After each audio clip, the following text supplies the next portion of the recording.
So, who's Polly Olsen, and how do I know who she is? Well, she was the Deuel County clerk back in the 90s when I was in high school.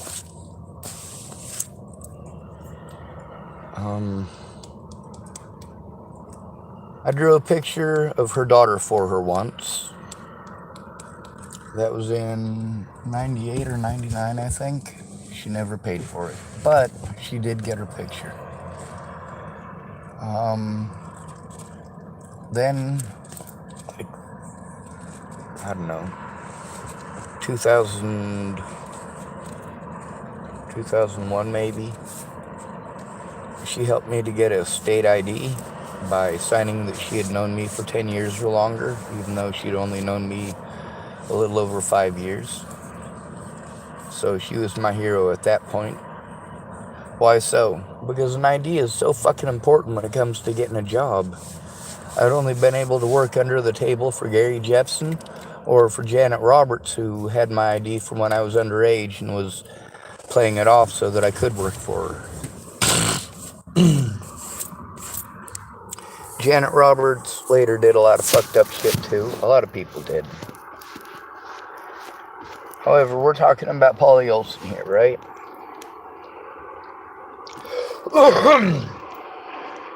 Let's fast forward to after Natalie. Well, let's fast forward to a year before Natalie was killed. December of 2016, over a year before Natalie was killed. I was panhandling just before Christmas.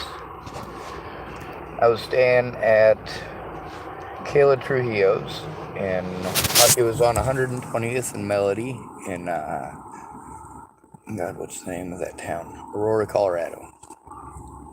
This is only about 5 blocks from where Natalie was killed, by the way. It's pretty fucking close. Like, when I found out where she was shot, yeah, it was really fucking close.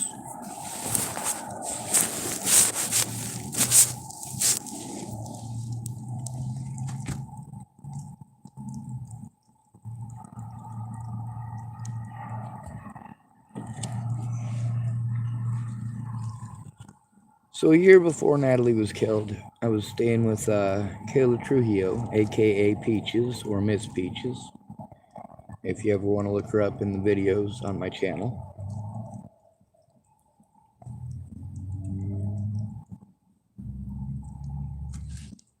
And they needed food, and they were really into Magic the Gathering, and they really thought that was going to help me out. So I was panhandling, getting money for food, and getting money for Magic the Gathering cards. Now that would have been great, except Joshua A. Bear had to make everything decidedly unfun because he's a dickhead. On the bright side, so am I. If you're just going to make everything unfun, I just won't participate. If you're going to make it about being a fucking bully instead of having fun, then just go the fuck away. If you want to say shit like, well, you know, half the fun of everything is talking shit. No, dude, just fucking knock it off. You know, a little bit of lighthearted fun, sure. But not being a fucking overwhelming dickhead the whole fucking time and turning everything into an argument. Now, while I was out there panhandling for money, obviously, Polly Olsen stopped and she gave me a donut.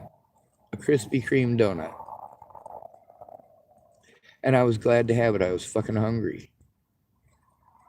And I ate it.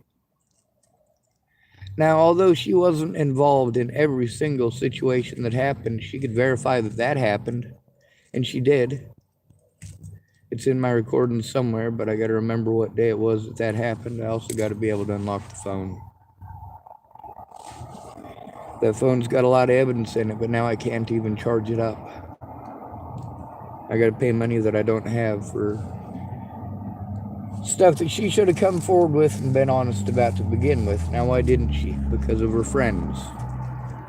Deuel County Sheriff Scott DaCosta, some of his deputies. Now, that $18,000 that she got busted taking isn't the only money that she took.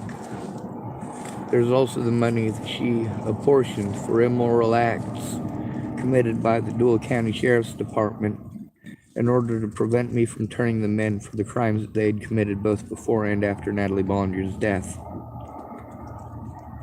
Polly Olsen assisted them in getting away with that. Assisted people who, by her own admission, are her friends. Any excuse that she could try to make, she felt was good enough, just like the rest of these predators who claimed to be friends, or claimed that they wanted to help me. They didn't want to help me. They wanted to help themselves, and they did help themselves. Obviously, Polly Olsen helped herself to $18,000 worth of taxpayer funds.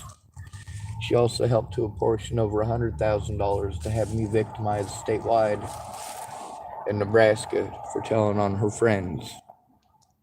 Her friends who repeatedly I was sent to turn them in literally to themselves.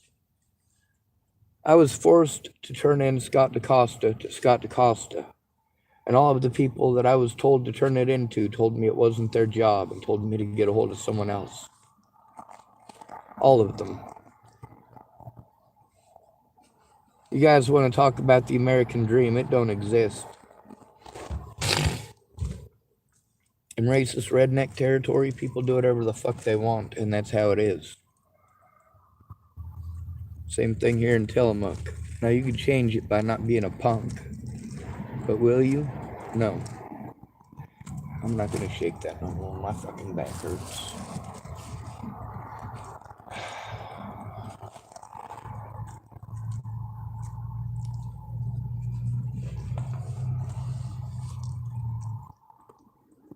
Polly Olsen, on multiple occasions after Natalie's death, I spoke with. Now, she had signed a piece of paper when I was about 20 or 21, I think, so that I could get a state ID. Not a driver's license, just a state ID.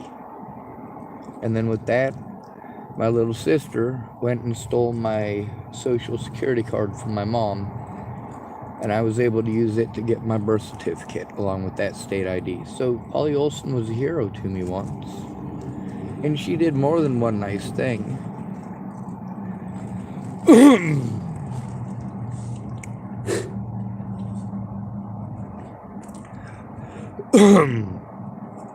I wonder if she still has the picture of Ashley Olsen that I drew for her up on her wall. At least that's where she said it was going.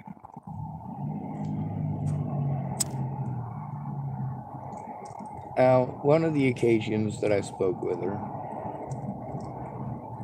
she did admit to that.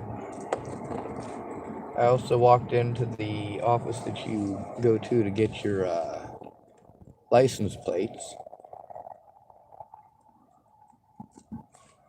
And I spoke with Deputy Holloway in there in front of the office workers in that portion of the Deuel County Sheriff's Department. See, the Deuel County Sheriff's Department is in the basement. One floor up is the clerk's office, the treasurer's office, the land management office, the clerk of the courts, that kind of stuff. And then on the top floor is the judge's office and a couple of courtrooms, or a courtroom.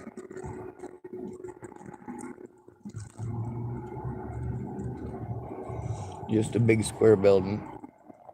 Nothing real special about it. Except that there's no wheelchair access, so Jeff Baldridge can't go. It's difficult for him. Thank goodness he's got people that'll run out and meet him.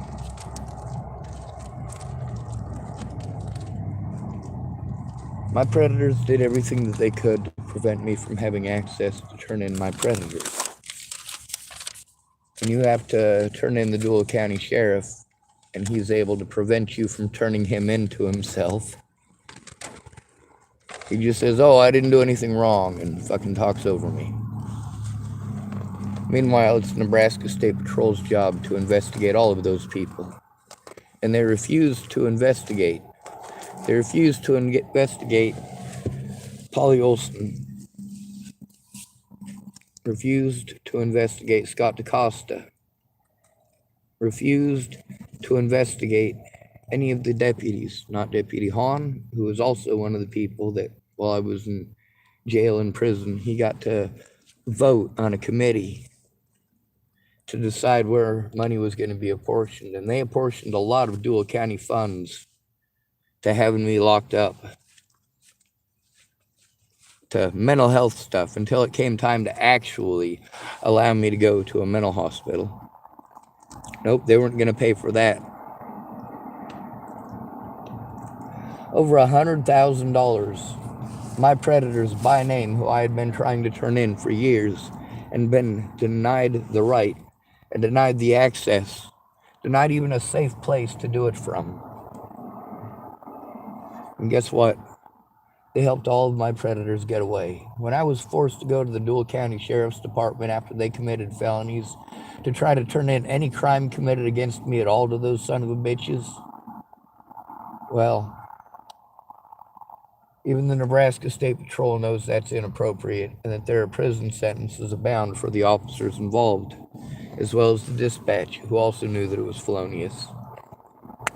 That's the problem. People need to look at the evidence instead of talk over me and talk at me like I'm retarded. Then they end up confused because they're stupid and they made mistakes. They made assumptions. How many of y'all make assumptions, and how many of your assumptions are wrong? Some of y'all are real good at it. You make educated guesses, and most of the time you're right. And some of them, well, some of y'all just don't quite get it. Stuff hits you out of left field. Most of this stuff doesn't hit me out of left field. It's the fact of the matter that I'm the only honest one I know. Yeah, I had to lie a little bit. I had to threaten people's lives back eventually. Once after my grandmother's funeral, because of all the threats against my life, my family's life, my friends' lives, their kids' lives.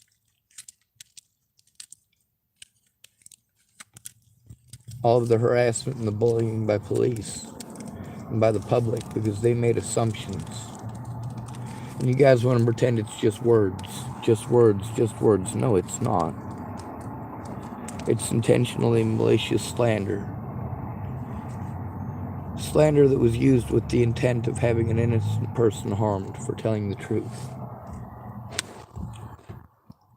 Meanwhile, one thing you might not know is that most of my predators are called mentally ill. Those drug addicts, being a drug addict makes them mentally ill. The things that they've been diagnosed with make them mentally ill, and individually we could take a look at each and every one of those. My predators were treated differently than I was because of gender and because of looks and because of who had actual support and who had bullshit. Natalie didn't actually have actual support, though, and neither did I. She just had more support than I did because she was pretty. She was able to manipulate people into doing horrible stuff. But for the most part, the manipulation that I saw came from Maddie Boa and Alicia Bollinger.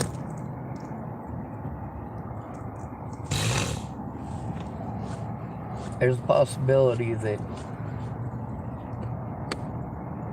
Natalie herself was an innocent victim in all this. But I doubt it.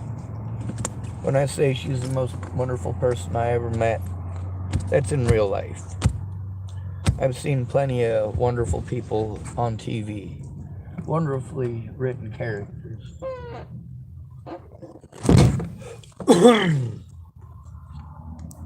And excellent actors to play those characters. She did some really horrible shit.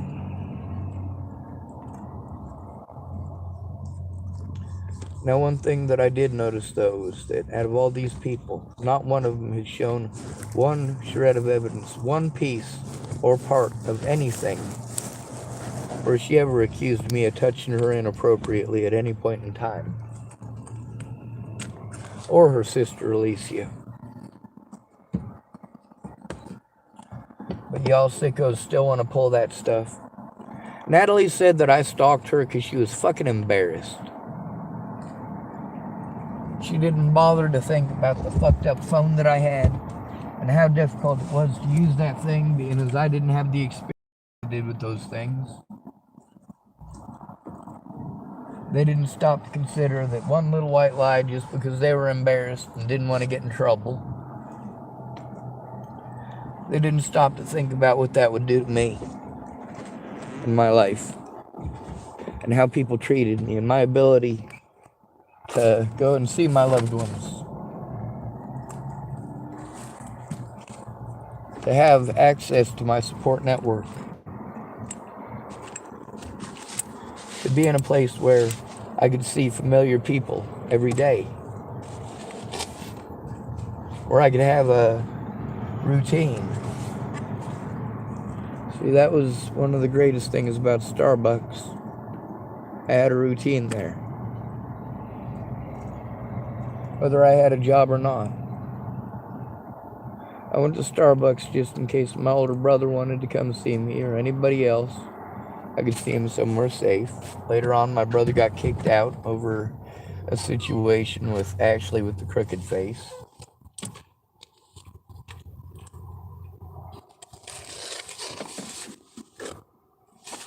She wasn't very nice, though, and the people at Starbucks wanted her gone more than my brother. Because she was mean. Kind of makes sense, doesn't it? The thing is, you can't expect me to be Saint Sean forever. All of your problems are more important than mine.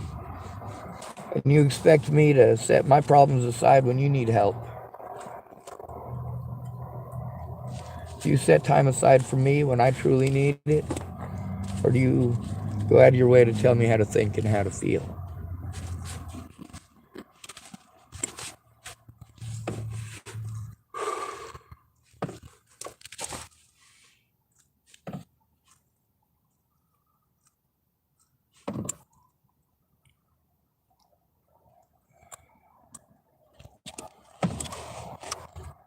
Well, I'm gonna go try to find me a tobacco stick. My phone is at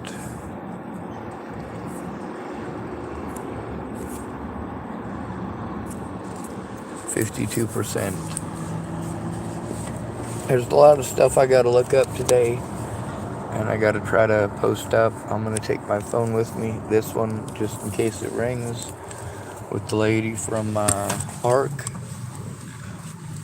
Oh damn, that is a nice engine. Holy fuck.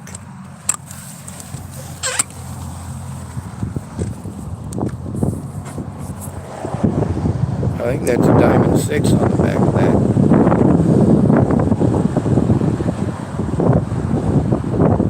Oh, there's a bunch of vehicles in the way of the trailer. It's a pretty nice engine.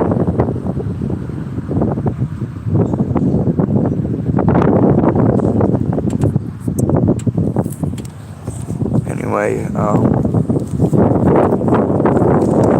there's a whole bunch of engines in that series. Some of them old-fashioned diesels, 1940s, 1950s.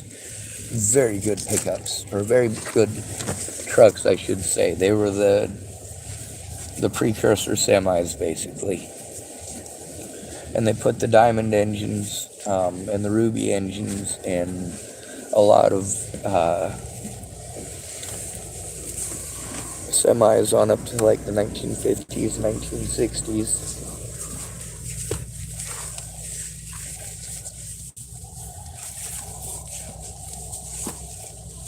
Now, I'm not sure if this is true or not, but I was told that the Diamond series of engines was old World War II aircraft surplus and tank surplus.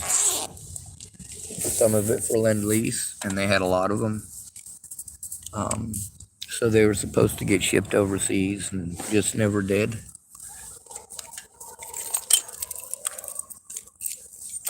Alright.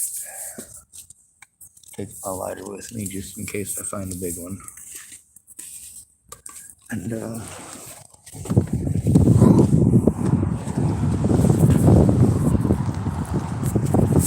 guess I'll wait to see if that lady calls. I'm hoping she does, because every day that it goes by like this is a day where I'm overwhelmed. And it makes it worse for me, and holy shit, my back hurts.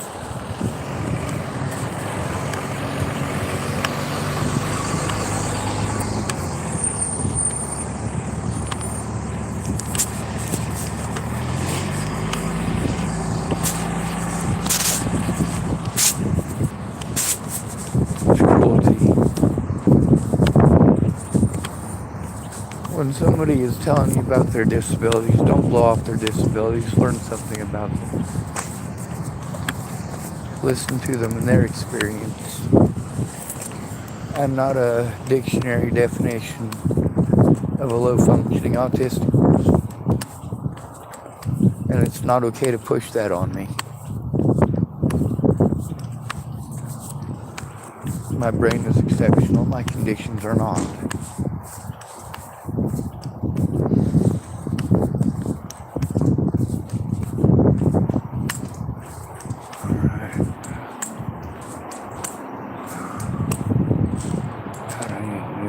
That is no joke.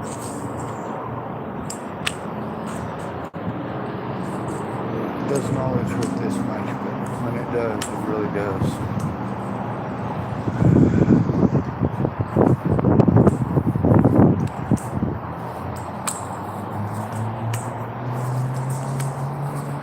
A lot of people want me to react in a certain way, and if I don't, then I'm a horrible person. They expect me to take a certain amount of abuse, talking over and berating, and ignorance and stupidity. There's a point where it becomes excessive, and that's where I cut off the bullshit. When people start showing me that they're cowards, they gotta go. Cowards get innocent people killed. There's a big difference between running away and a strategic withdrawal. A strategic withdrawal is not a loss. The more lives you save, the better. How is Nathaniel Green able to win against Cornwallis with a much smaller force? Well, he got the Brits to chase his tail. He took his troops, he buried his cannons, used the horses to help hurry his troops along, keeping them well ahead of the British. Left skirmishers just enough behind with horses to engage either the front, the rear, or the center of the line, and then make a strategic withdrawal. I hope that's not a piece of metal. Oh, it is. Gotta go through a tire. And although right now it's on a sidewalk, that doesn't mean somebody won't kick it out there. Obviously, I need help. And the services that I'm sent to that are supposed to help don't help.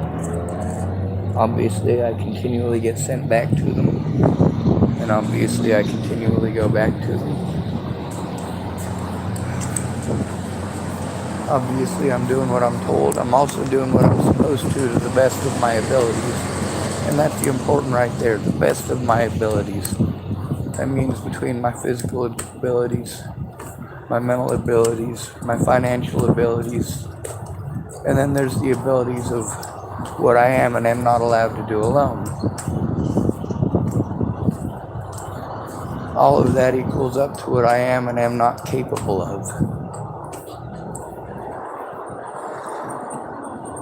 Oh God, I need to move back.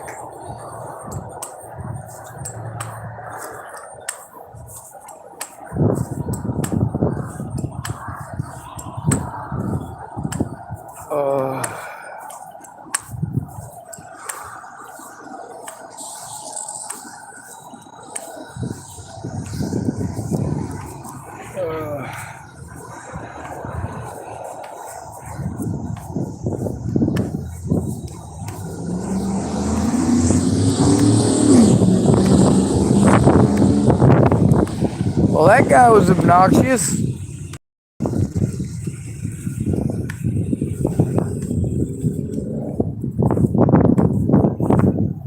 I really seriously need a new back. Right now I'm using a cane, not for my toe, because of my back. My car like that really sucks.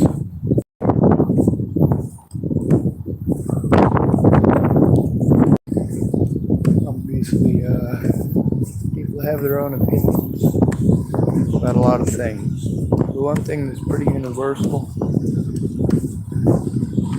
most of the folks who pretended to be my friends or claimed to be my friend or claimed to love me or whatever else, excuses that they gave me for never coming forward all come down to cowardice.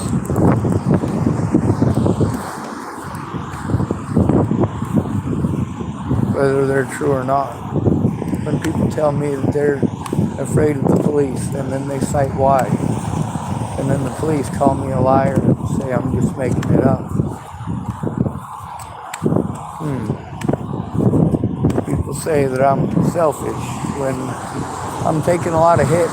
My friends are saying, hey Sean, people are threatening to kill me and my kids. Well, I didn't make you open your mouth without knowing what's going on or type about shit that you didn't know what was going on. I didn't make you assume what you assumed. I didn't make the people who threatened to kill your kids threaten to kill your kids. See, when you guys started dealing with the shit that I told you about, I've been dealing with that shit for over a year before I died. What the hell?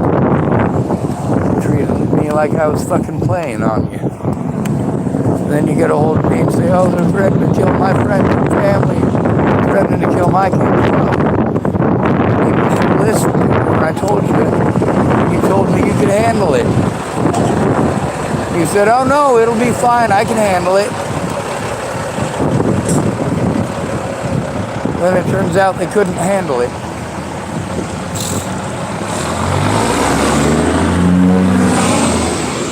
Even people with only a tiny role,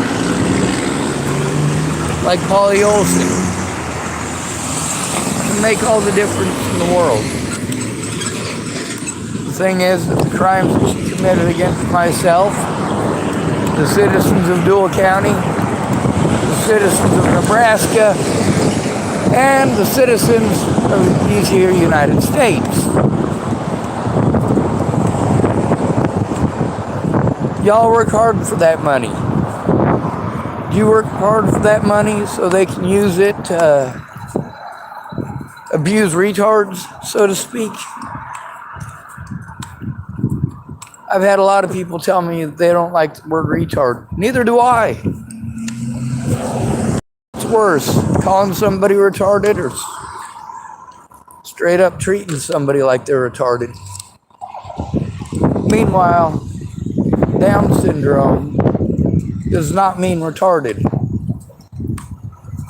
Tourette syndrome does not mean retarded. Cerebral palsy does not mean retarded. Autism does not mean retarded.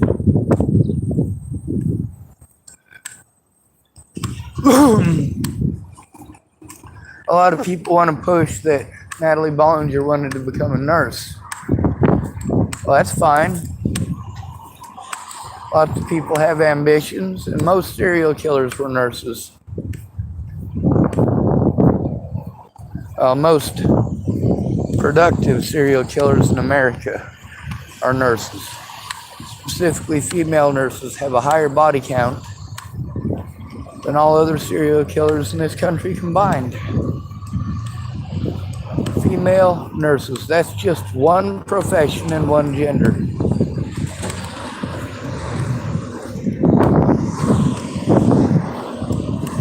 Who's more likely to kill your kid? The mother or the father? Violently, they're equal. 31% of violent deaths against children were committed by the father. That is true. An additional 31% violent murders committed against children were committed by the mothers. And there's, I believe, an additional 16% where it's primarily mothers and it's not considered a violent death. Apparently poisoning your children to death is not considered a violent death. Did you know that?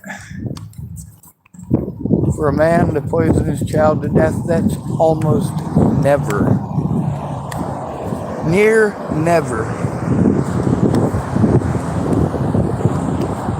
And I think they were saying like 1/4 or 1/3 of all, 1/4 of all,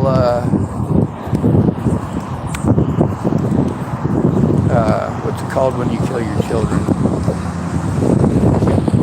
Can't remember at the moment. 1/4 of all of them committed by women are poisonings, which is pretty significant. There's also drownings. There's a lot of things that a mother is more likely to do than a father. So women are actually more likely to kill their kids. They're also 5 times more likely to beat their kids. Yeah, when you're a selfish person who tries to man-trap somebody and now you're stuck with a bunch of kids, you can get pretty hateful, can't you? And then you hate all men, and then you take it out on your kids, and then your kids don't like you.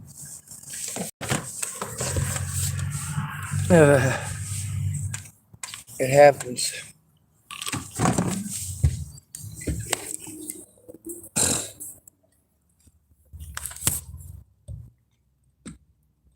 Oh my God.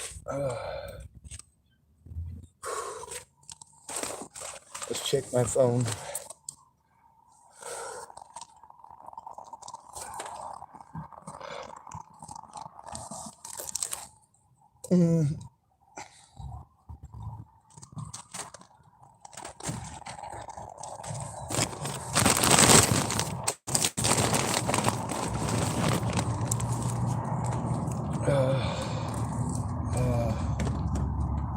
God, this sucks.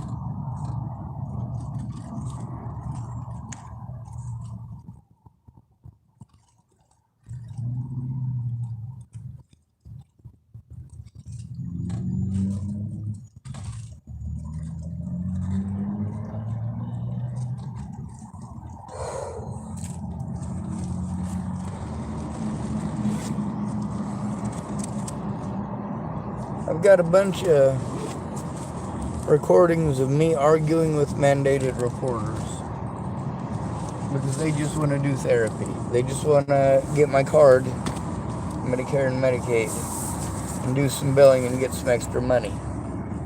Have me come back in 30 days. What they're supposed to do is help me to turn in the crime right away. But once we're forced into a state of crisis like this, it's friggin' difficult to communicate. It's not out of meanness or malice. But you guys just take it however you want. You assume that I'm the retard. God, you're a bunch of idiots. Alright, I can't stretch very well. Let's see, what color do I want to use?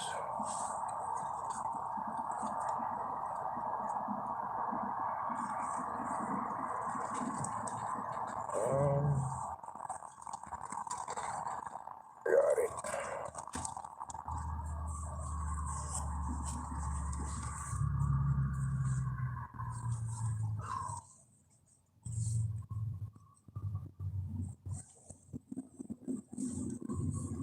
I'll go with green.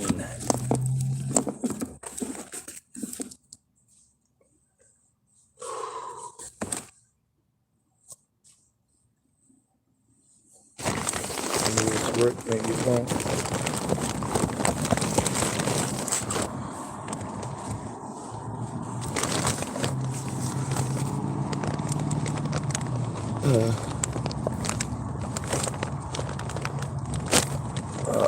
There we go.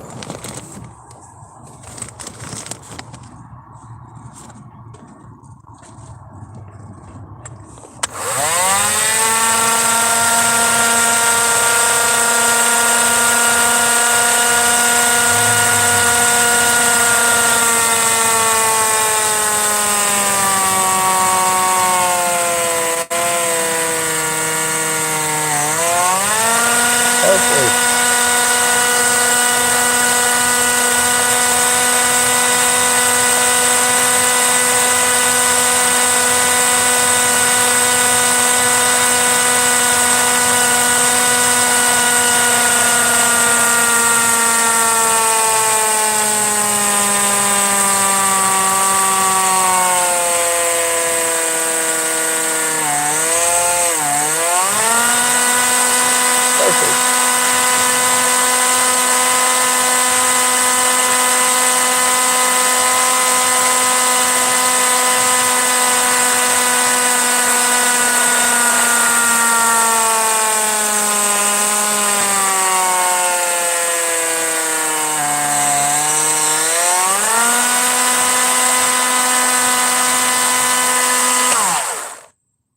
Dust all over my hand.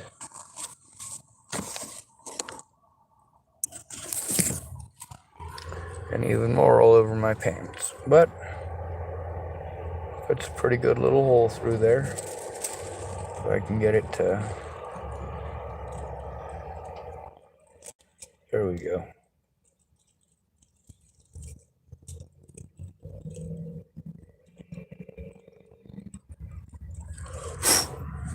And of course, dust all over my pants. And it's rubber, so it's probably not healthy to breathe.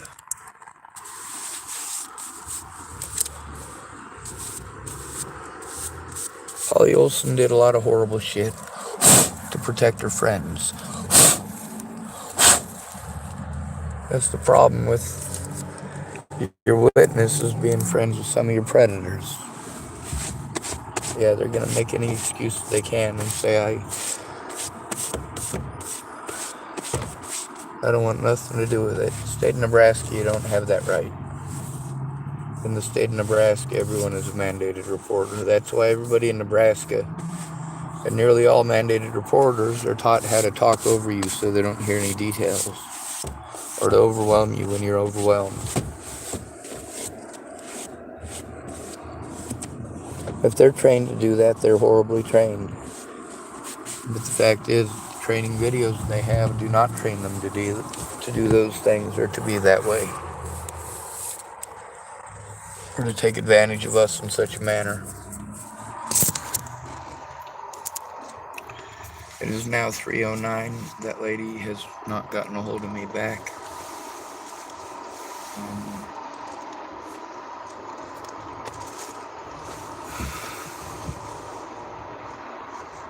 I don't know what to do. Maybe dial. I don't even know who.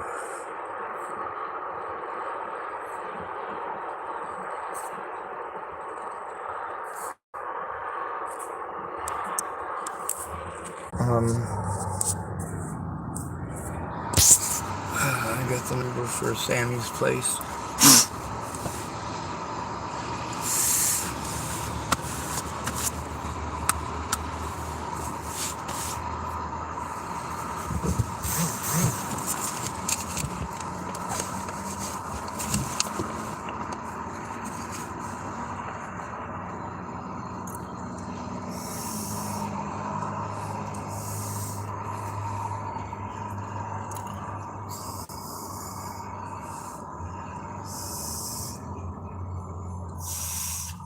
Cool.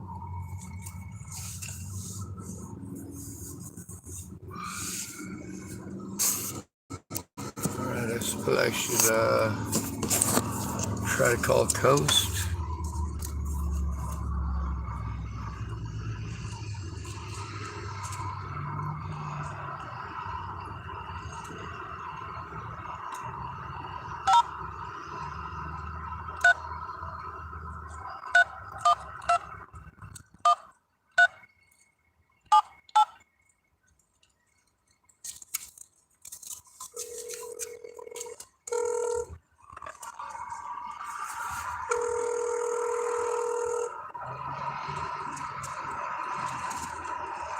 Hello? Hello, my name is Sean Schwartz. There's going to be a lady from ARC today that was going to call you guys about me. Right. Okay. Well, we don't really have, that's we're not able to do what the lady from ARC asked us to do. We don't have that ability. We don't have any housing. We don't have any advocates. We are just really starting out. All right. I would say Tillamook Family Counseling. I've been there. I'm trying to turn them in. That's the thing, is that I've had to try to go to mandated reporters, and they've just sent me around in circles, and eventually got to the point they were committing felonies. Wait a minute. I wasn't clear on that, but let me just say to you, Tillamook Family Counseling, have you tried them? I just said I've been there. They committed felonies. Okay, well, I can't help you. I'm so sorry, but that's just, even if we were all set up and ready to go, that is not what we do. And I'm sorry you're suffering. Yes, ma'am. Thank you. Good luck. Bye.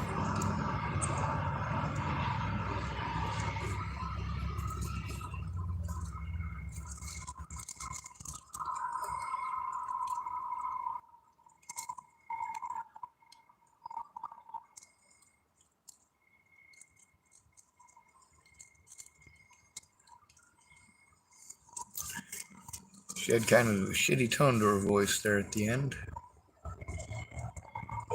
It happens.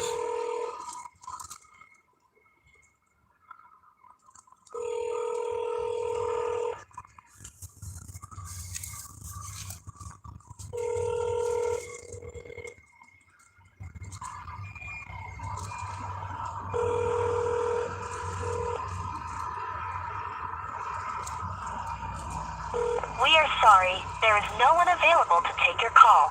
Please record your message after the tone. Press star to discard the recording, or press any digit to end the recording. Hello, this is Sean Schwartz. I was trying to get a hold of Tara. I called Coast. She said that she was going to. When I called Coast, they said that they had spoken with her and that whatever she had asked of them, that's not what they do. So she said she'd get a hold of me after she heard back. So I'm calling back. I got a hold of Coast, and they, like everyone else, they don't help. So I'm just doing my best to try to make sure we get this stuff going. It's been 7 years of me calling one place to call another to call another. It's overwhelming.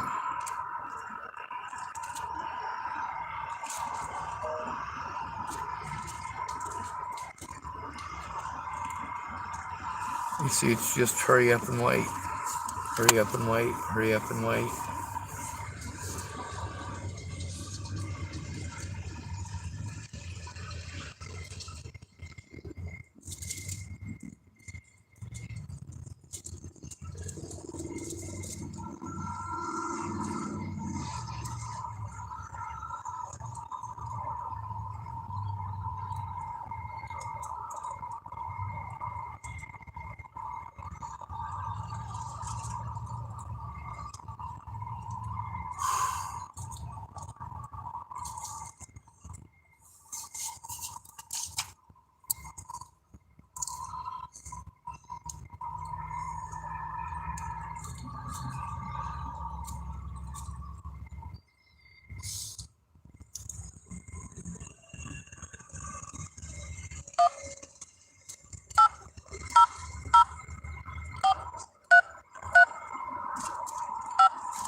We're sorry, the number you have dialed is not in service.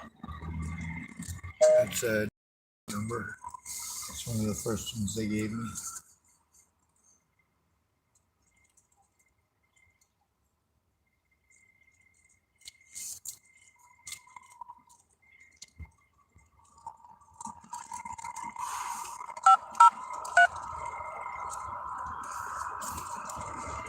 What numbers have I called already?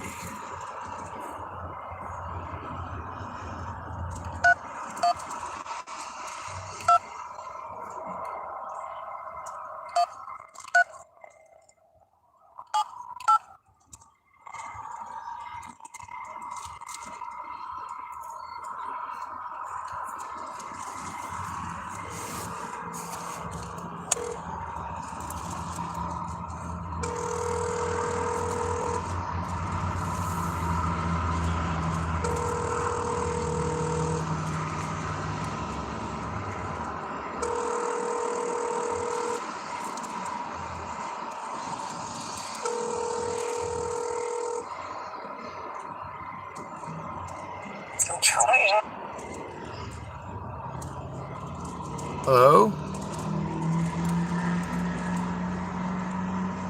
I didn't actually understand what it said before it hung up. Should I try it again, I guess?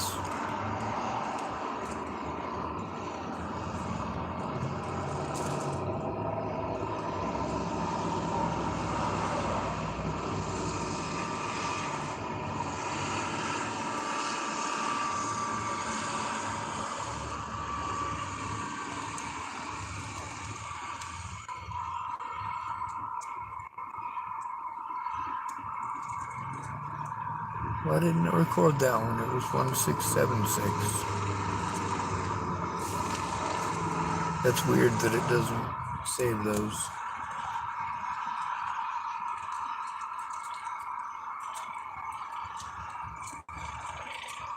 Well,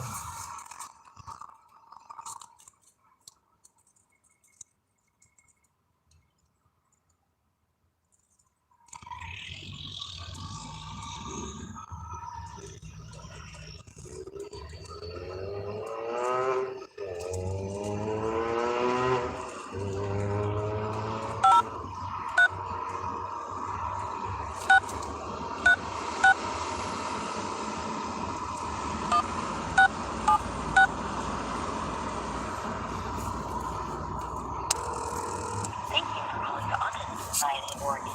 Por español, marque el número 3. For English, dial 1.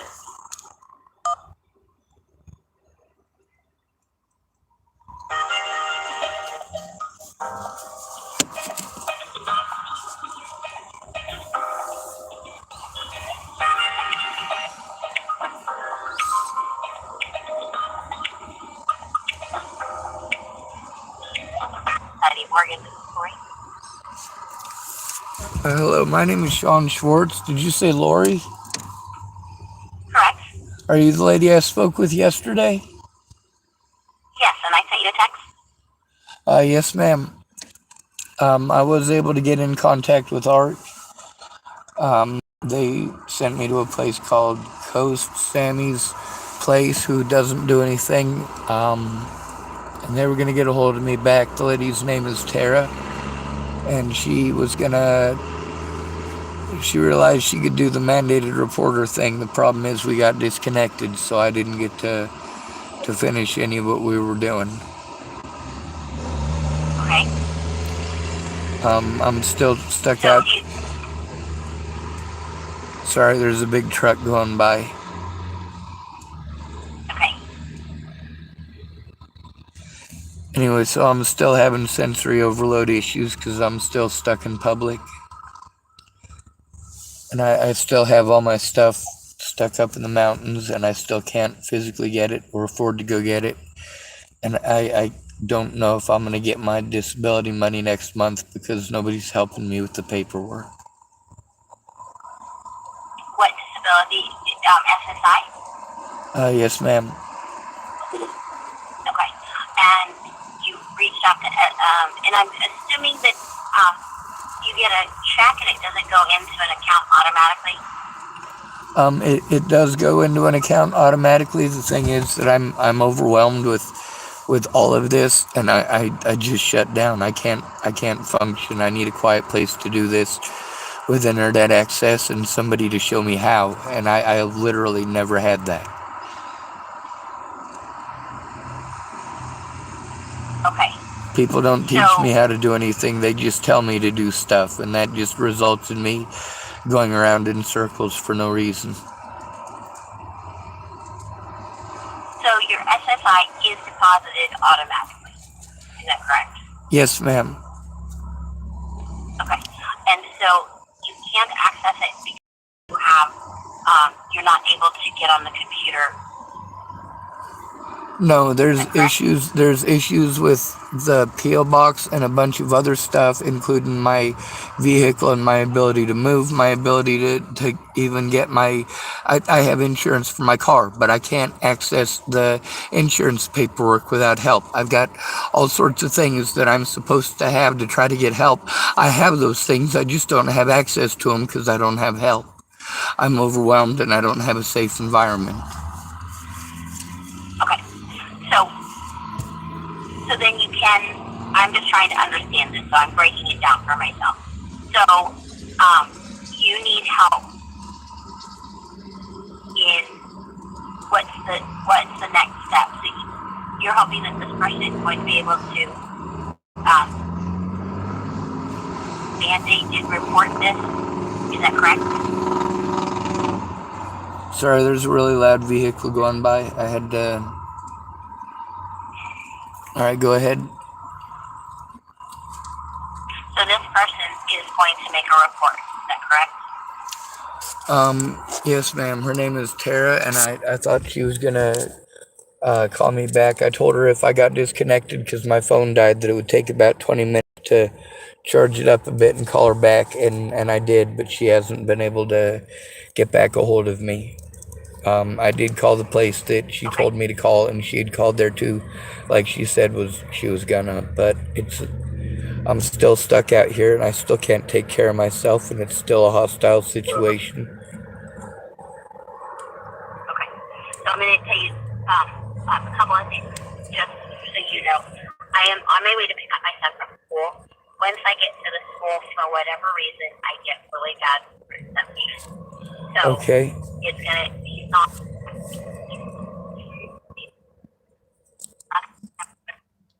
I can't hear you. I can't hear you. So, because the school doesn't get out for another 15 minutes. So it might take me a little bit of time. Okay. So, I wanted to get some information.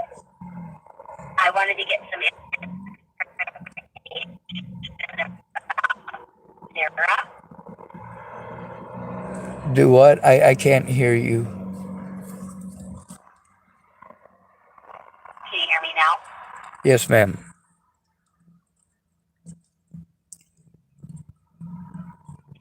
Can you hear me now? Do what? Hello? Hello, I'm here.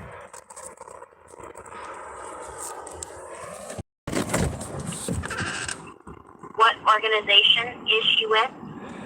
She was with ARC, Oregon. I'm here. What organization is Tara with? ARC, Oregon.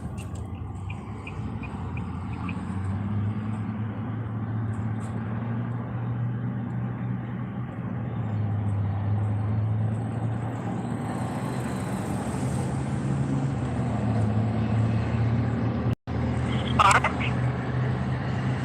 ARK.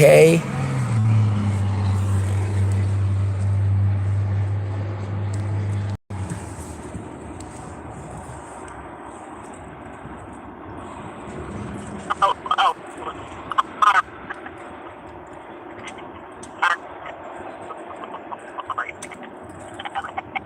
I can't understand anything you're saying.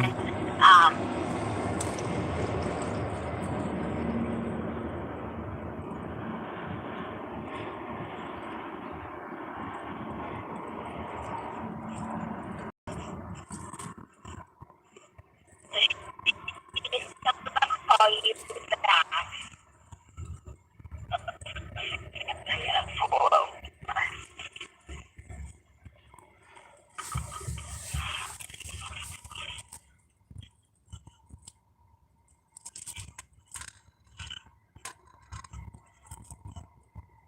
It probably isn't good to have you drive while talking on the phone.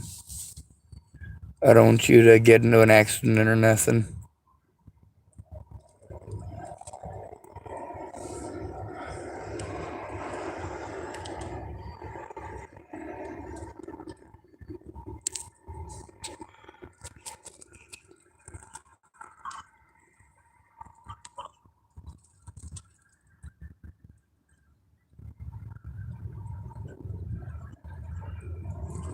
I got it.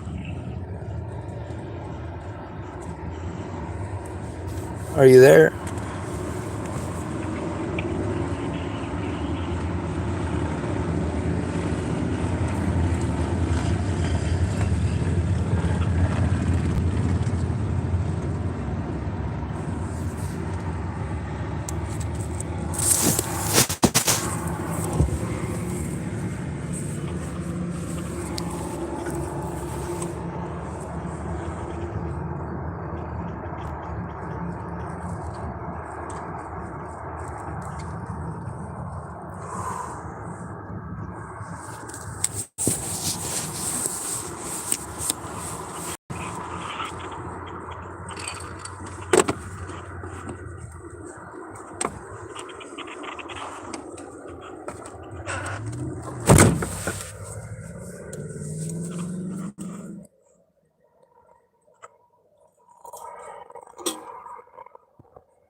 Are you there?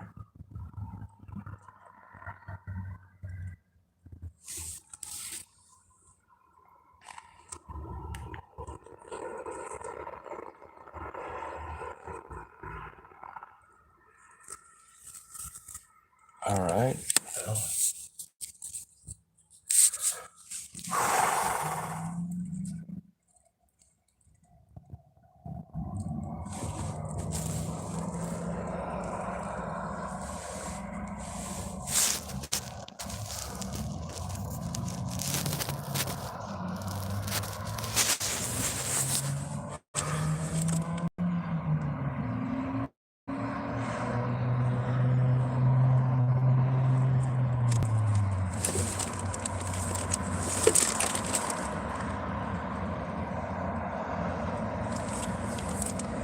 Well,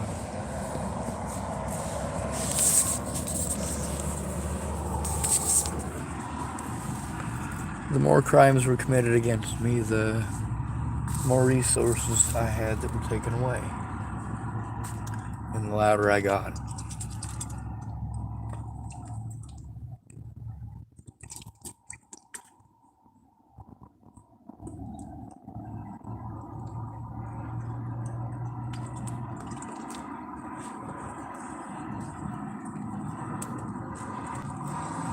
That hurts my back.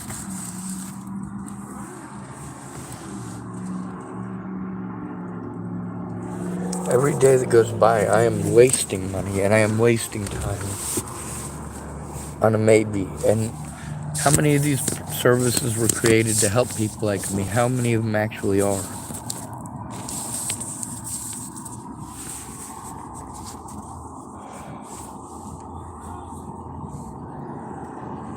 I do my best to do what they tell me to do, but it don't work out too good. I do got to make sure that I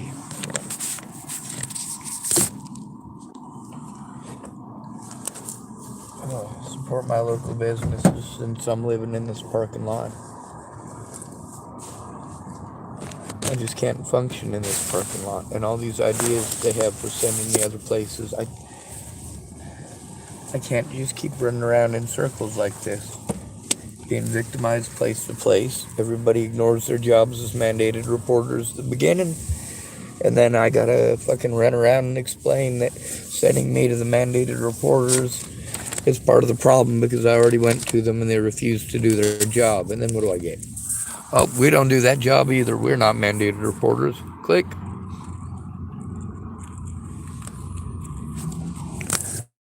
The fact that I can't process the things that I have is it's horrible.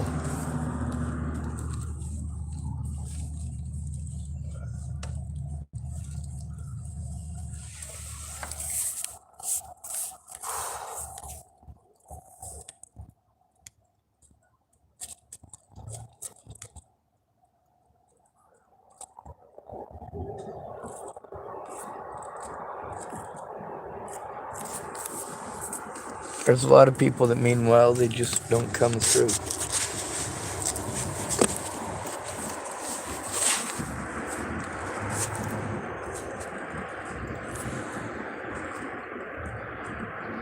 I think I'm gonna go get a slice of pizza while my stuff charges up. Or at least I'm gonna try to charge it up. Oh, I'm missing one of my balls. All sorts of description, but I'm also might get a call back while I'm doing this stuff, and really shouldn't be going and spending money on a pizza. Is today Tuesday or Wednesday? Wednesday. Alright. Well, I can't really drive my car somewhere to go get food because I sound stupid. Like, you guys, I'm sick and tired of people making fun of me because of things I can't do without help. Instead of people being condescending and telling me to do things that I'm not able to do, how about they help me to do it? Then I'll know how to do it and I can do it next time.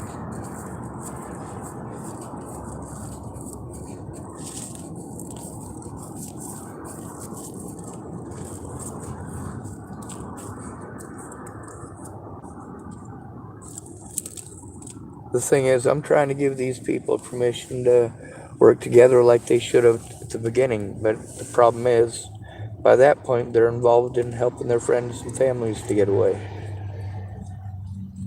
Kind of like Polly Olsen. And of course, the cops are all on the cops' side. They really have to fuck up for a cop to roll over on them. But now that their coworkers are being charged, their coworkers have a lot of incentive to come forward and be a whistleblower instead of an accomplice.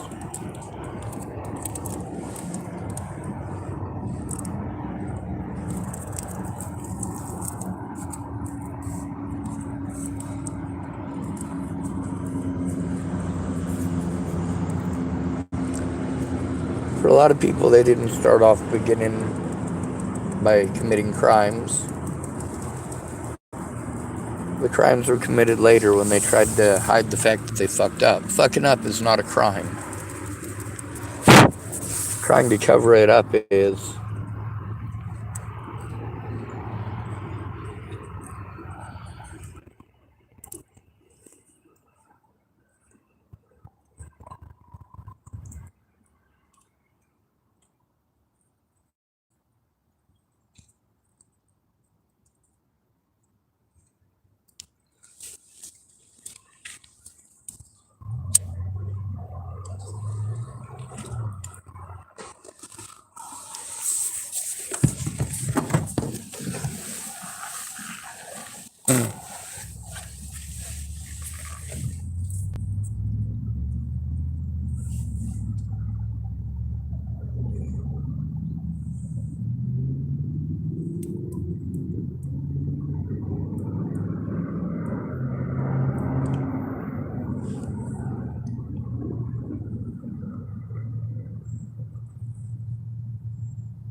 I am put in dangerous positions by mandated reporters who don't want to do their jobs.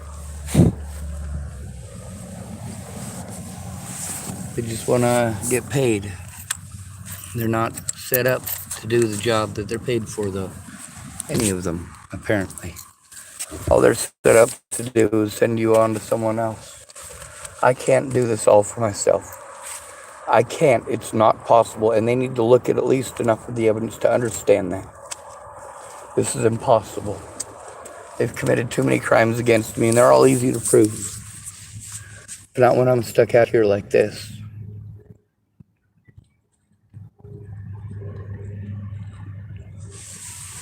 Apparently there's nobody in their office at the Ark.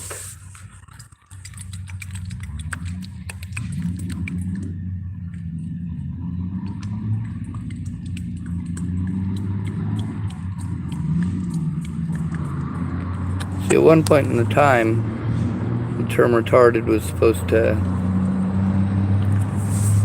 be far more kind than kids running around calling each other mongoloids on the playground. But it took on the same connotation, didn't it? Later on, mentally ill replaced that. Well, it didn't, did it? Now we use mentally ill and retarded interchangeably, don't we? Half of you want to use the term mentally ill to make it okay to harm other people. Oh, it's okay, he's mentally ill, he can't help himself. Well, then he should not be out here, he should be locked up. Right? Oh, it depends. See, mentally ill is a double-edged sword. You get raped and now you have PTSD. And your predator gets away with it by calling you mentally ill and insinuating that you're insane. And with 80% of the people in this country diagnosed with something or other that's on the DSM-5, most of you should actually be very involved. You're a very high percentage of the population.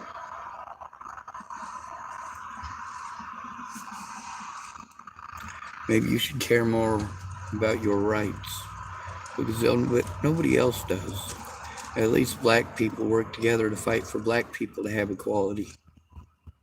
What about us disabled people? Are we working together, or are we asking neurotypicals to please give a shit? They're tyrants to us, and you know it. Even our own parents have harmed us for stimming, and you know it. And they cope with it like they always did when they were traumatized.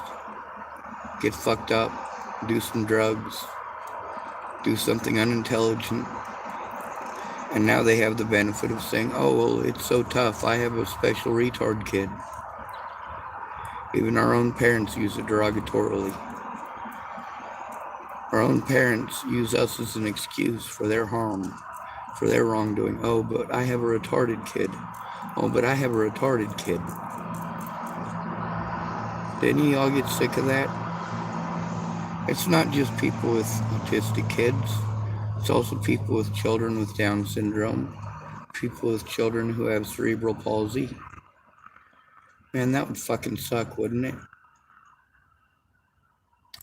Having parents who treat you like you're stupid because you have a neuromuscular disorder that develops a speech pattern problem because your brain is not working right with the connective tissues.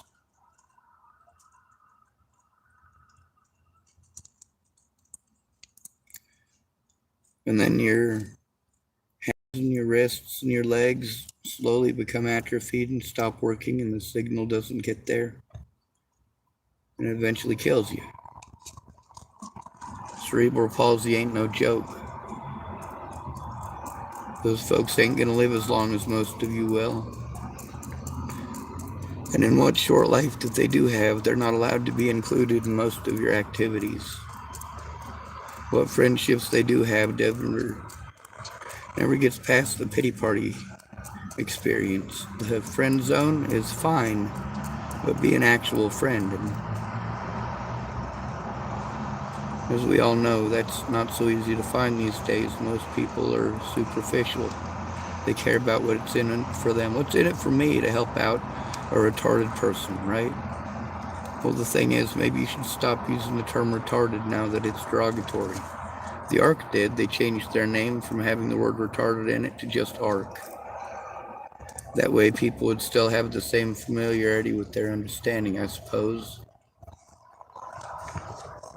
But the original name came out in a time when, well, it was meant to replace the derogatory term of mongoloid. But any word that we use to describe, well, low-functioning individuals is going to be used as an insult, just like calling someone stupid or an idiot or a moron. I oftentimes call people names for treating me like one. No, you didn't have to use the word outright. You gave me the treatment. You treated me as if I was unimportant, as if I was retarded, as if I was stupid, as if I was idiotic. And then you expect special treatment for yourself. So here's the thing about special rights. If nobody cares, they're not observed. Special rights for black people have been here since the 1950s. The problem is they're not observed. No teeth to the laws. Now there's starting to be consequences. barely. Then they're writing in laws that are making it only for people of color. That is still leaving the most victimized people in the country out of the loop. Men, the disabled, the homeless.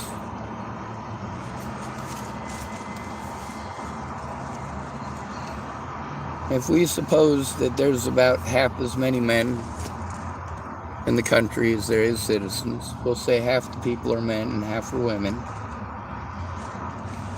330 million people in the United States. Well, what does that mean? It means 165 million of them are men. 96% of those killed by police every year are men. 60% of them are homeless. Sorry, 61% are homeless as of last year. 61% of those killed by police were homeless, out of a population size of less than 600,000.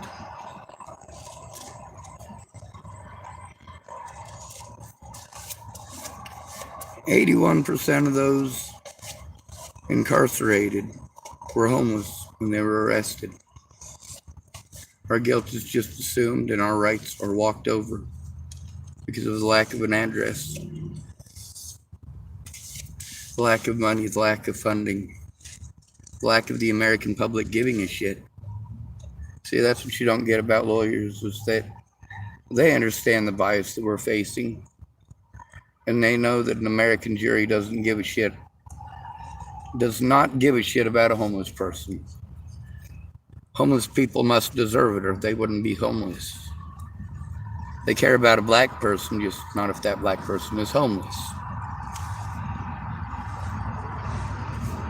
Are you seeing now where I'm having an issue?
We are sorry, there is no one available to take your call. Please record your message after the tone. Press star to discard the recording, or press any digit to end the recording. Hello, it's Sean Schwartz. I called Coast Sammy's place. The lady actually got kind of an attitude with me, but I was real patient with her, as patient as I could be. I let her do the talking because she was hell-bent on making sure that she did all the talking. Also, the ARC number that I have doesn't work. I have 1-800-433-5255 for the national hotline, or for the national line, and it doesn't work. There's no number at that. Anyway, I got myself a little more organized to try to tell you some of the stuff that was going on, but I guess you had an emergency or something, and it does happen. So I guess just give me a call back when you can. Thank you. Bye.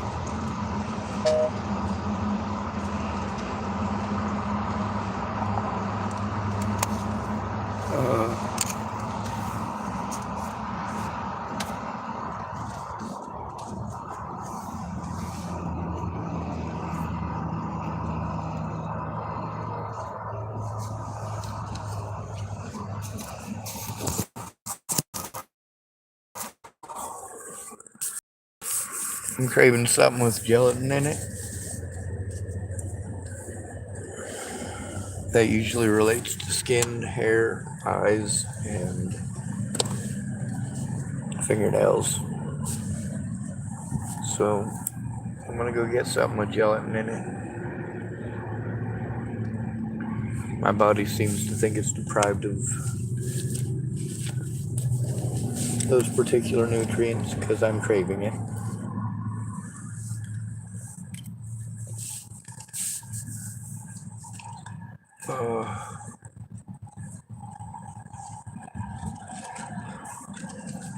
We're supposed to rely on friends and family if we're disabled, but there's services that are created in case we don't have any friends or family, and then they won't do their jobs unless you have friends or family present.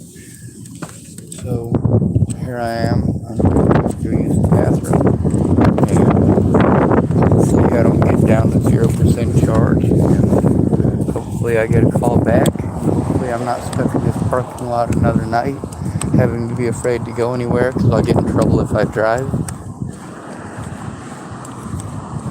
See, there's a lot of these suggestions that would have worked 6 months ago.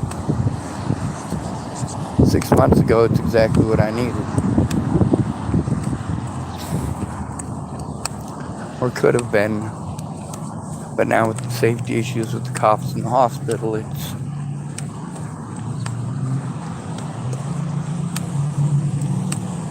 they're wasting all my time. I'm wasting all my money too, running around all the places I'm told to, for them to send me back to the places I already told them I went to, and there's some of the places that I have to turn in. And then immediately they want to suggest I go back to that place. Did you try TFCC? Yes, I did.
Well, that's my life, right?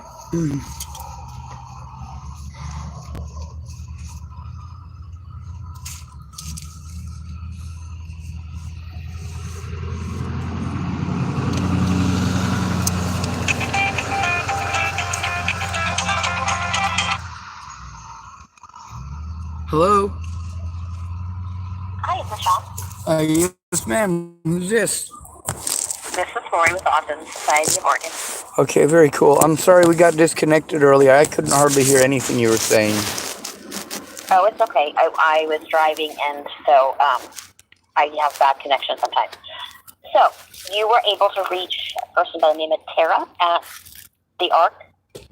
Yes, ma'am. And she is going to make a report.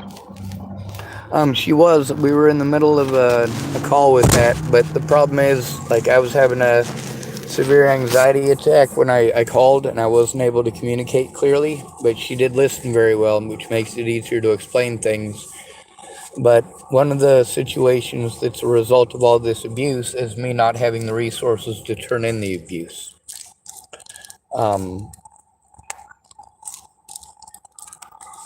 But all the agencies that I'm sent to are for housing. Getting into housing still doesn't get any of the abuse turned in, which means that the predators that I have to deal with still have access to me. And, nobody has taken my safety or the safety of my evidence securely, God, I'm trying to use the right words. I'm sorry, I'm pretty overwhelmed, and the traffic going by is really getting to me.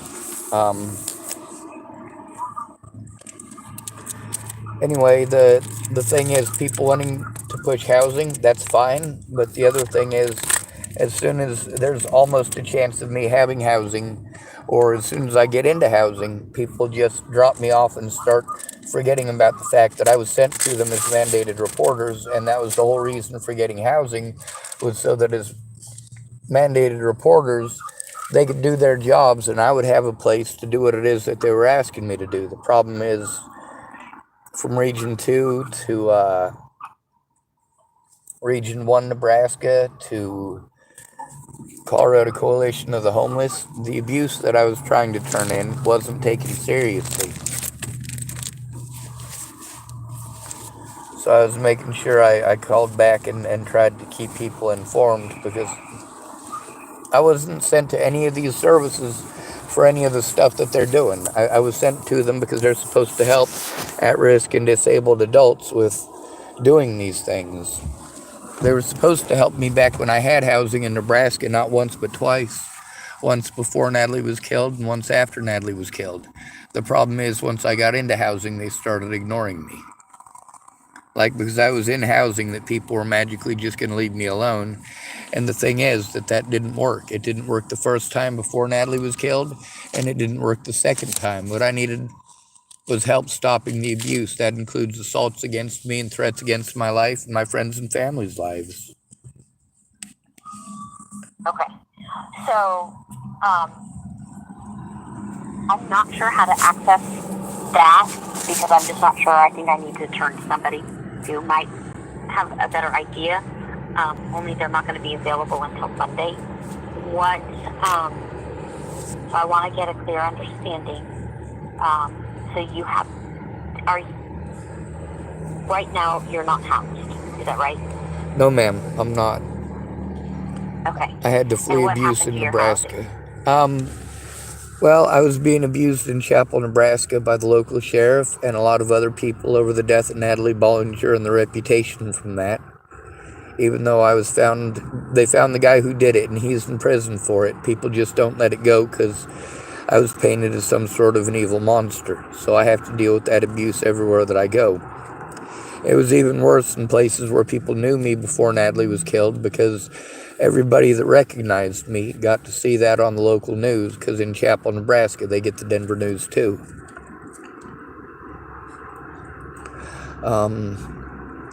Anyway, they never stopped harassing me. There's a lot of predators in Chapel, Nebraska that I tried to turn in 2017 and 2018 especially.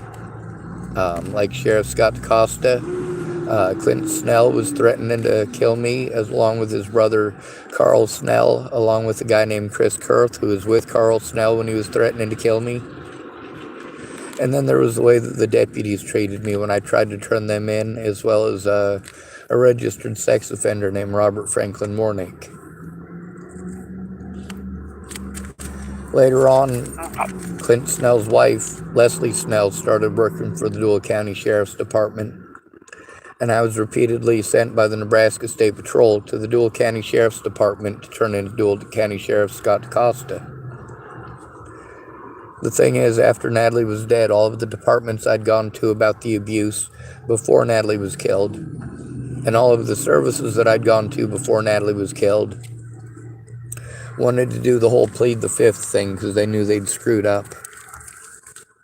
And I was repeatedly sent back to those services after Natalie was killed, and they they didn't want to do their jobs then either. They were either sick or couldn't show up, or it wasn't their job, and I had to record all of it. A lot of officers threatened, harassed, and intimidated not just me, but my friends and family, and that includes my sister. But finding a place that's where I have peace and quiet to go through this evidence that is on the internet. It is electronic evidence. It is on my computer, so I do need a place to plug in and have access to that. Okay. So when you came here to Oregon, did you ever have housing? No, ma'am. I had housing in Chapel, Nebraska, but not in Oregon. And have you been able to connect with anybody for housing? No, I know ma'am. that's not your issue. I've filled out a whole bunch of housing paperwork at every one of these services. That's the one thing that they want to do instead of doing their jobs as mandated reporters.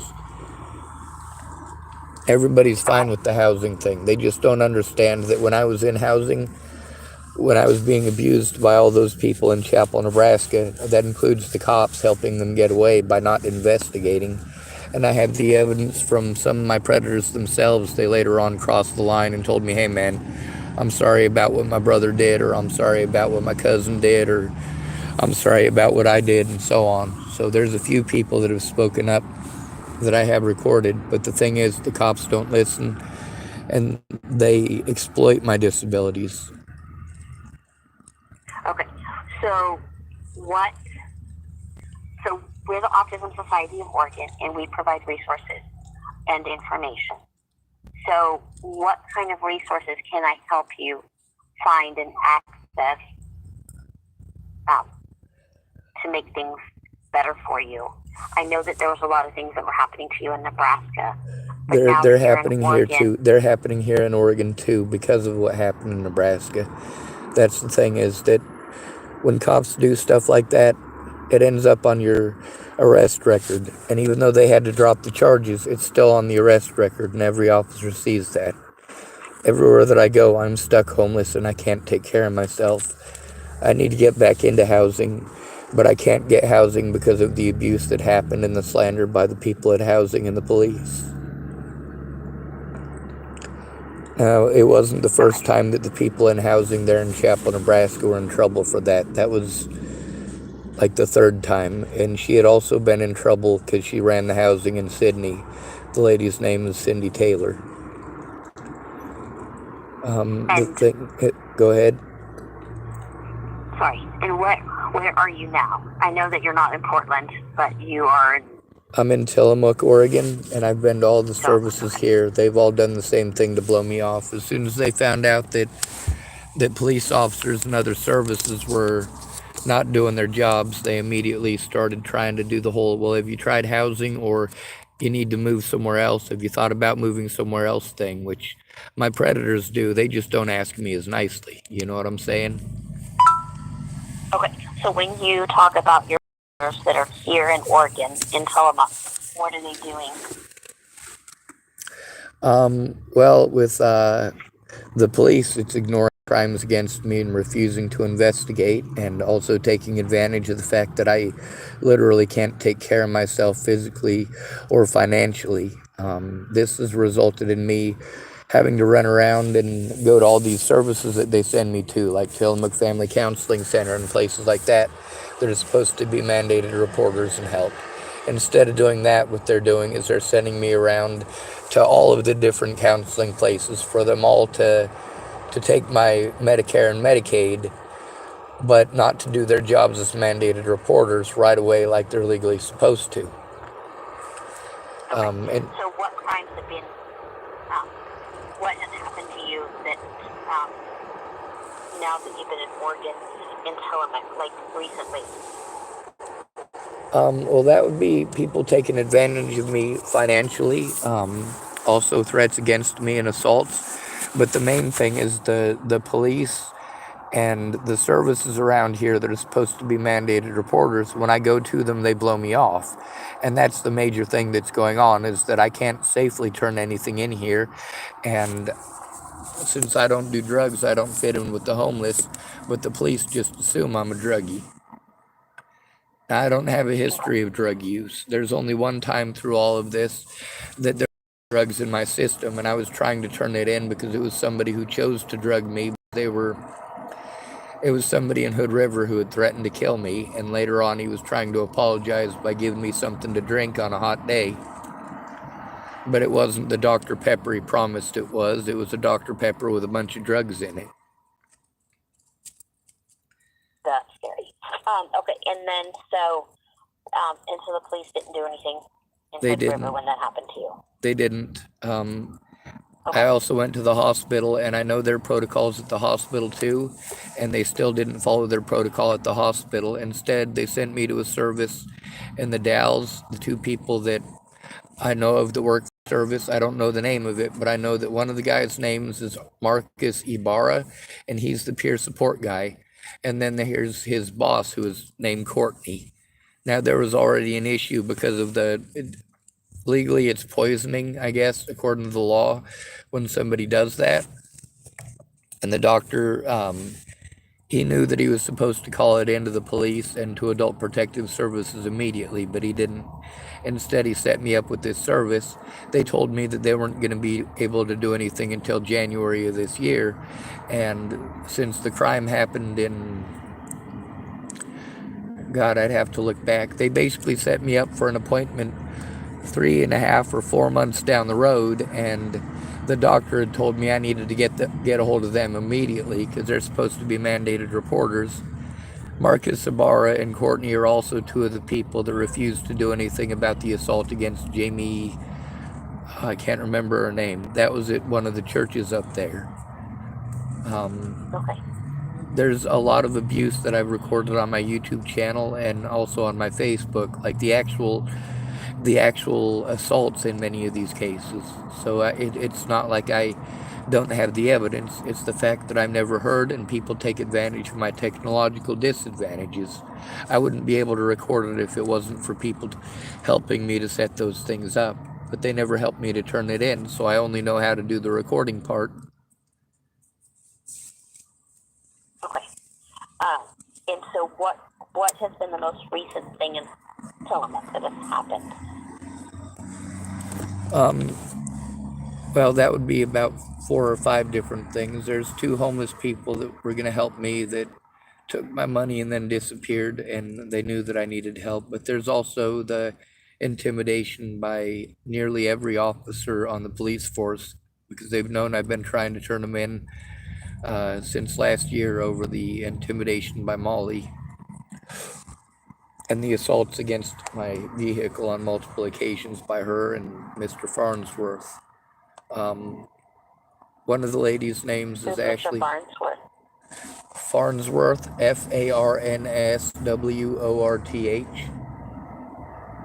And who is that?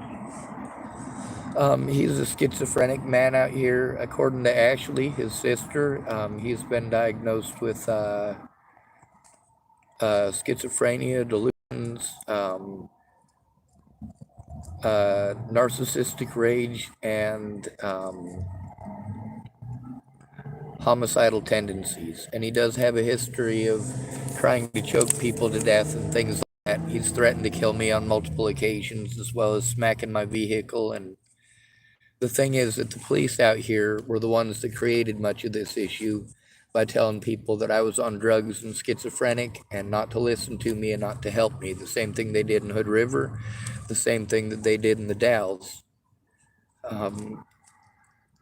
The fact that I have so many witnesses recorded telling me that shows that it's not just some figment of my imagination. I didn't just start saying those things out of nowhere. People were telling me that the cops were informing them. People like Ashley Farnsworth. Okay. So, what would be helpful coming from me? Because I'm listening to you, and I'm not sure if I would have an impact. I could, give you some ideas of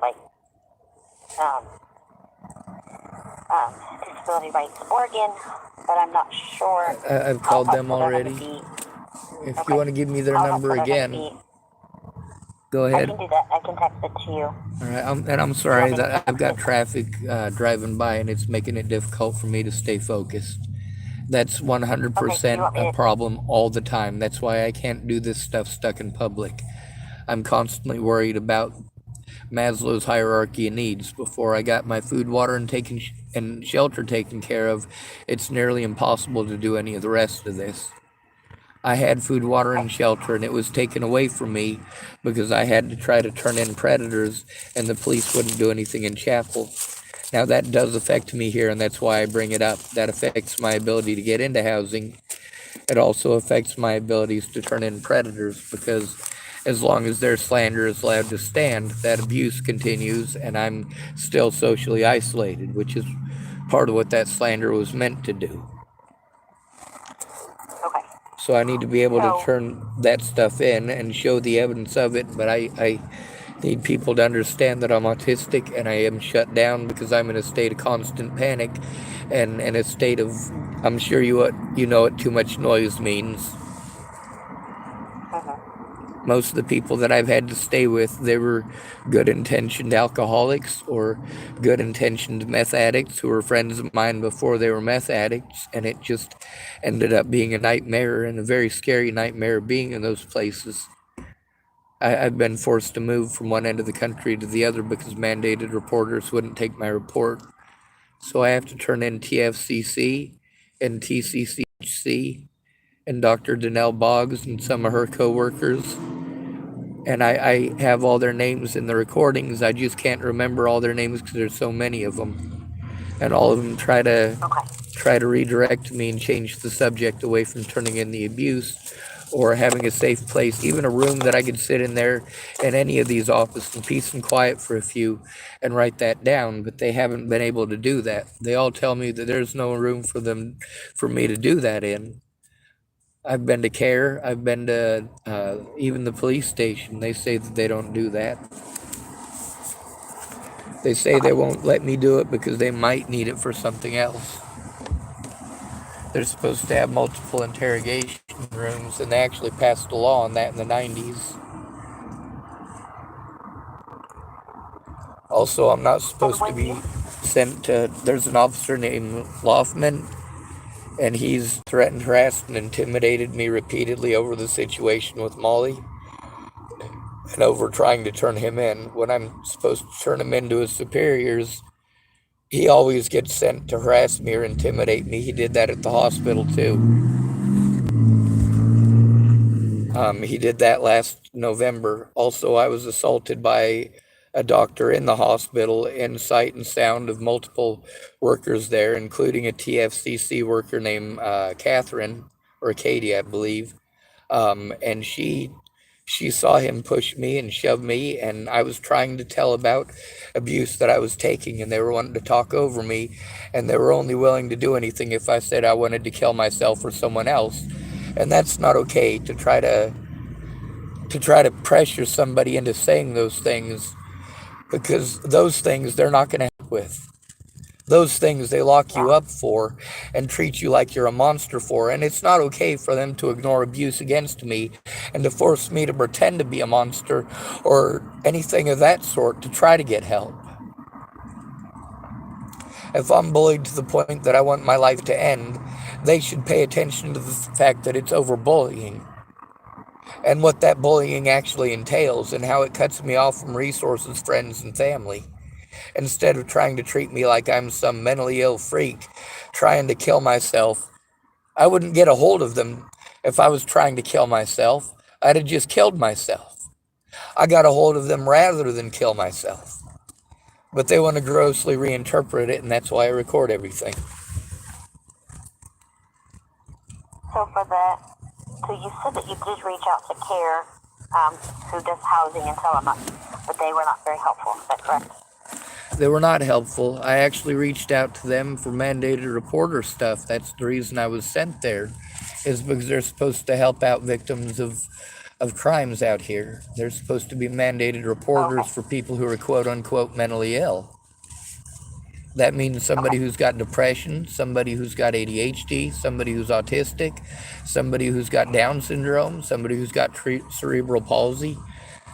Well, cerebral palsy Okay. is a physical illness, but still, for those of us who have So, difficulties because of our disabilities, mental health is supposed to help us with that. And they haven't been helping me with that. They just focus on housing and they ignore the crimes against me, and then I'm bullied into moving somewhere else. And then I have to start over from scratch. I can't take care of the most basic stuff because I'm overwhelmed. but I do think their focus is on housing. I think that's why they talk about housing with you. So I think that is their main focus is housing. It's all of their focus. They all push me towards housing and towards agencies who send me around in circles. Literally all of them, all they can do is housing and send me around in circles to other agencies. So what would you like people to do instead? Well, ma'am, the TCCHC was supposedly in the process of working with my insurance agency to get me a room for a week. And that way I would have a quiet place to sit down and process that and go through my evidence where I would have internet access. The problem is that I was trying to turn them in because they hadn't been doing anything of that sort for like months and months and months. They hadn't been doing their jobs as mandated reporters. And then I was supposed to just believe them. They weren't getting back with me. They were saying that they would get a hold of me and weren't. And then, of course, I'd call them at the end of the day, like, hey, you guys didn't get a hold of me. And they'd tell me, oh, well, we were just talking to those folks or just getting ready to call them. And no matter what, it's something like that. Or they give me somebody who's going on vacation, or they set me for an appointment on Friday at the very end of the day, and then they don't have the time, and then I have to wait all weekend stuck out here in the same environment. I mean, obviously, I'm able to communicate with you right now, but also with the cars driving by, I'm not able to stay on subject very well, and it makes it difficult for me to remember names and numbers. I can remember events very well, but the exact date and the exact number, I don't know. That's why I save it electronically, because it's time and date stamped. But I still have to have a place to go through it all. Understood. Now, And in you the had mentioned process, about I have to prevent getting- the tag of mentally ill and the autism thing from being used as an excuse to victimize me rather than help me. So I need emergency housing. Do what? Go ahead. You need emergency? I need emergency housing so that I can do these things. I mean, that hotel room thing for a week. I had a hotel room for a week in Nebraska, and that's one of the crimes that I have to turn in, is that Scott DaCosta and several other officers tried pretending I was schizophrenic and dangerous to have me locked up for trying to turn them in and turn in my evidence. They were also able to illegally obtain my evidence by lying to judges to have me cut off from my evidence, have them gain access to it, and have me locked up in prison. They had to drop the charges after 7 months and let me out, but they'd already had access to my evidence for 7 months. And they destroyed enough of it that it's difficult for me to find it. I haven't had any support. Once I got into housing, I still needed somebody when I am harmed as an easy to victimize and easy to blow off individual. Once I did have housing both times, I still needed a caseworker to help me turn in those crimes. The people that I was assigned to be my caseworkers before and after refused to do that. When I did have housing the first time, the lady who was doing that quit, and I had to wait for months for another one to come in and replace her. The second time, the lady who was supposed to do it, as soon as I got into housing, her and Nicole Peralta refused to answer calls from me, even though they were ordered to do the job at that point.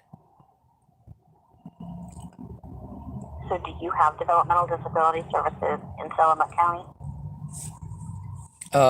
We have something similar, but the thing is that because I'm trying to it's a small town politics. Since I've already tried to turn this stuff in previously to every one of these agencies, and none of them followed protocol, now they all know I'm trying to turn them in for not following protocol, and they either play stupid like they don't know the laws, or they start either doing the precursors to playing victim or outright playing victim, which tells me that it's time for me to leave.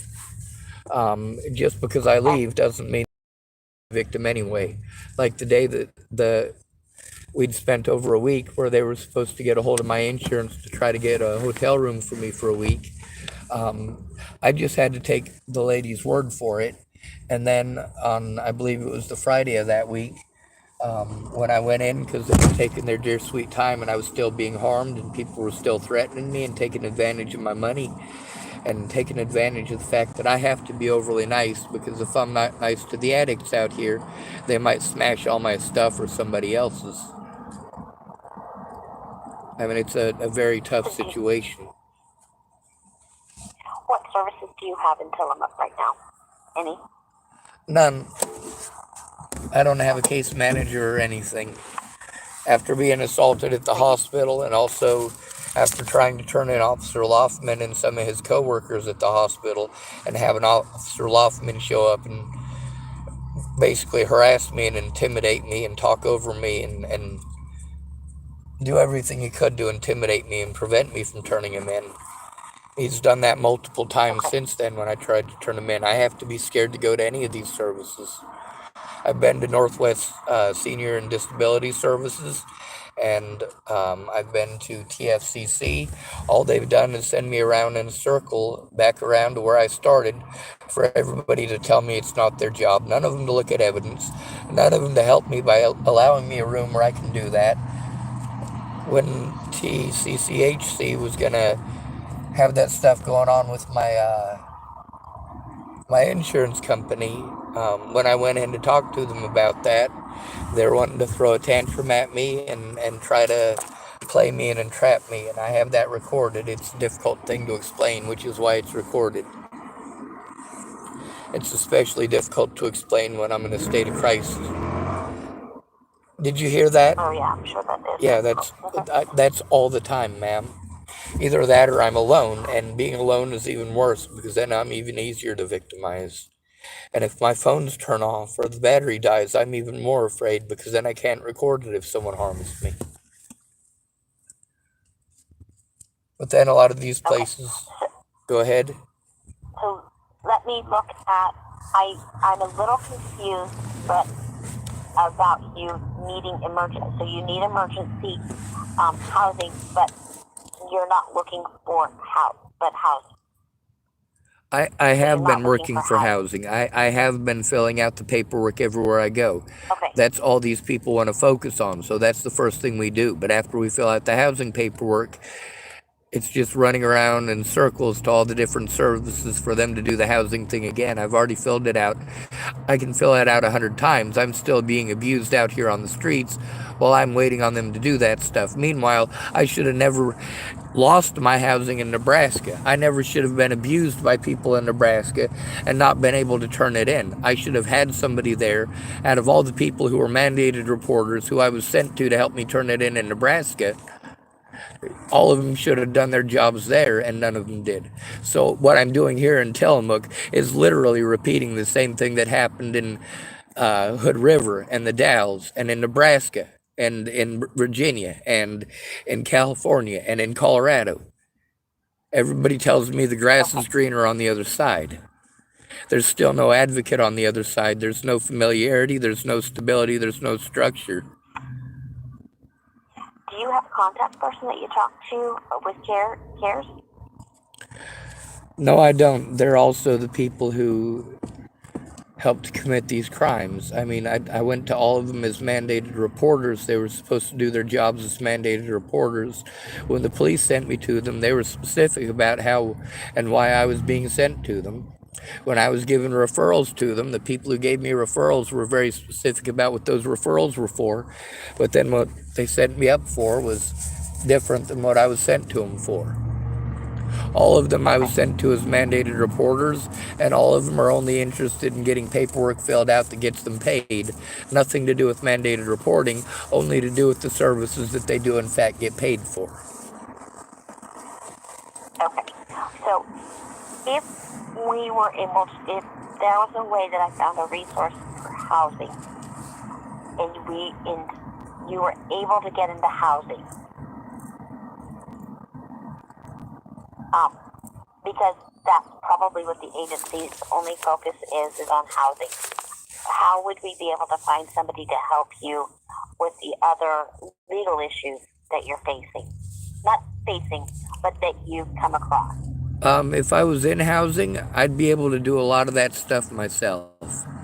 But there's a lot of people that have already agreed that they will help me with that stuff. The problem is that I haven't had a place to do it. I've been stuck out here in my car. Many of them have the ability to do the things that they want me to do, which is the reason that I needed their help. But they keep thinking that I have the ability to do these things from out here in my piece of crap car that keeps falling apart and costing me every penny that I have. Okay. So let me see what information I can gather, and then I will give you a call back. It may not be until Friday, so just be prepared for that, because it might take me a little bit of time to access information, okay? Yes, ma'am. Could you make sure to text me the stuff that you were gonna? Also, I wanna text you a thing from Marcia Estrada. She was my mental health career worker in Nebraska. She vouches for the fact that I'm not schizophrenic, I'm not delusional, I do know what's going on. I'm autistic, but I'm high-functioning autistic. Okay. Thank you, ma'am. Just because I lost my train of thought, I'm trying to write things down. What information was, did I say I would send you? I know I said I would send you something, but we got onto a different subject, and then I lost track of mine. I think it was a phone number for, even though I already have the phone number, you guys might have a different one from the one that I have. The Developmental Disability Services. Yes, ma'am. A lot of the job of these people, they're supposed to work together with Adult Protective Services and the police right away. The issue is because they sent me around in circles for 7 months, they committed felonies by doing that, because eventually it becomes habitual. There's also a lot of other people out here who experience the same thing, so it's not just against me that they're doing this. Got it. So I will send that to you. Alrighty. Well, thank you for chatting with me and giving me some information, so I can gather some resources for you, and then work from there and see what I can do to get things started. Yes, ma'am. Okay? The big thing I wanted to state that you probably would understand, the cars driving past me, whether it's the cars driving past me or drunks pissing on my car or walking past screaming they're going to kill people, it's all the same thing to me. It all shuts me down and prevents me from being able to function. Okay. It's good to know. So thank you. Thank you, ma'am. Take care. All right, be safe, Lori. Bye.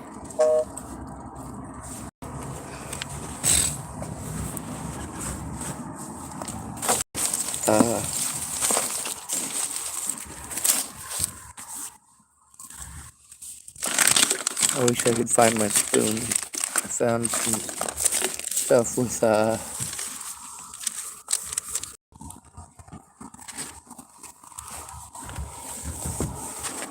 stuff with gelatin in it, and it's also got some healthy stuff in it, sort of. It's got some cream. It's raspberry, which I hate that flavor. The only thing I ever liked that was raspberry flavored was raspberry zingers, and they don't taste the same now. They kind of taste like sawdust. Plus, instead of being $1 at Walmart, they're $3 or, well, $2.85 here.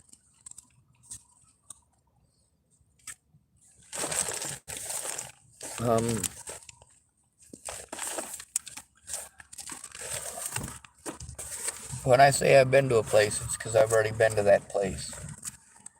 The waiting until Friday with all my stuff up the mountains and me having to be afraid with my vehicle, and there's a lot of details to go along with that too. I'm afraid of my things getting took while I'm down here and having to start over, and I won't have the money to start over. I don't have the money to start over.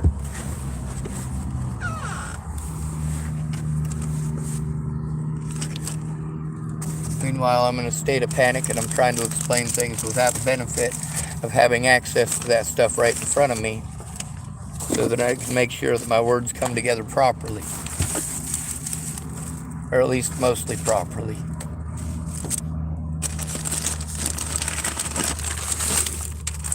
If one word doesn't come out right, because this is a complicated situation, I get treated like I'm a liar. I'm a horrible monster. Of course, I get treated like I'm a liar for telling the truth, too. So, there is that.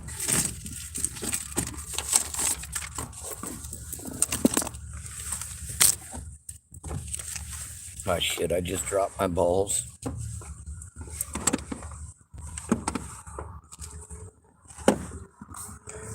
Alright.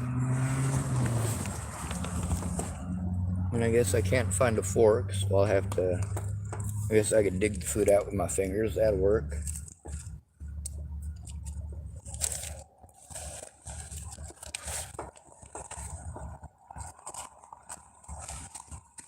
I don't really want to because my fingers are filthy, but whatever.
I found some old popsicle sticks, and they don't appear to have too much mold on them, so I'll use them for a fork, I guess.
Huh.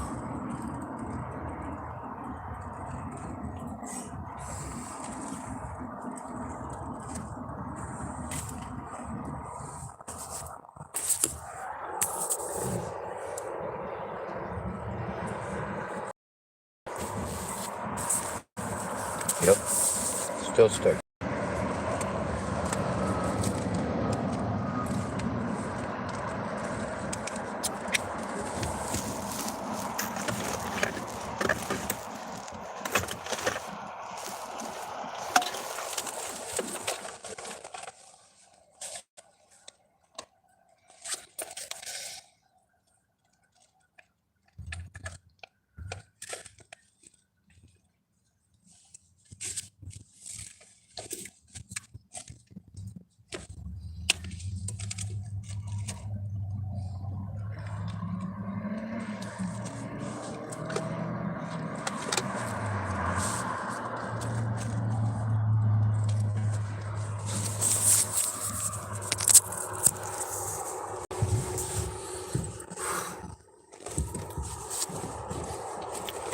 You say keep at it, right? There's a lot of people that try to make pretty good sayings into horrible things. Like, stop teaching your boys if at first you don't succeed, try and try it again.